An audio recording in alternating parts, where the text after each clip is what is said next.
We recently had Jason Kuhn, a friend of mine, a former teammate from college, and a guy who's now an elite performance coach at Stonewall Solutions, and he's actually a former Navy SEAL who joined right after 9/11.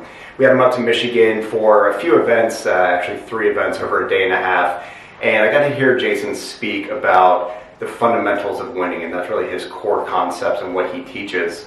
And over the day and a half, just a fire hose of information coming at us, and he has just some unbelievable stories, I mean literally unbelievable stories from his time going through Hell Week, becoming a SEAL, going through BUDS, and just his time in service. So first of all, check Jason out. He's just an incredible human being and provides a lot of value. But over those day and a half and over the 3 sessions, hearing all the stories and the information, the value Jason was providing, at the very last event, I asked him, I said, Jason, of all the stuff that you've told us and I've heard from you, what's the one thing that we as business leaders can take from your experience to help us drive value in organizations, be better leaders? And he said it's the team first mentality.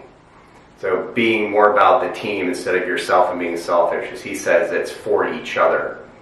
And thinking about that, it's really about having service instead of status, is what he says, service instead of status.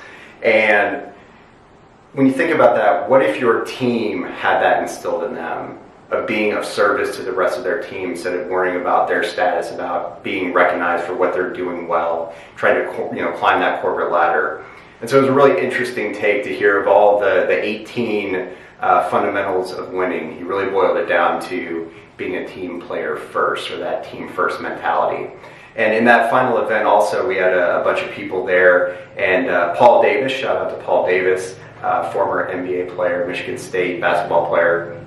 He asked Jason, he said, how do we motivate our teams when it's not life and death, and when they're probably not living their dream? A lot of people probably didn't grow up to be an insurance agent or be an account manager at a marketing firm or whatever it is. They probably dreamt of playing in the NBA or playing in Major League Baseball or doing something maybe a little different than they are now. So how do you motivate them to perform at their best level? And it really comes down to, again, that team first mentality of being part of something bigger and making them feel valued and appreciated.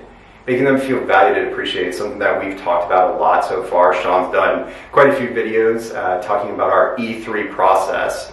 And so it just, I wanted to talk about this real quickly and to say there's some really great things that Jason's saying that we put out in video. So thinking about as leaders, how can we encourage our people, make them feel valued and appreciated, and instill that team first mentality?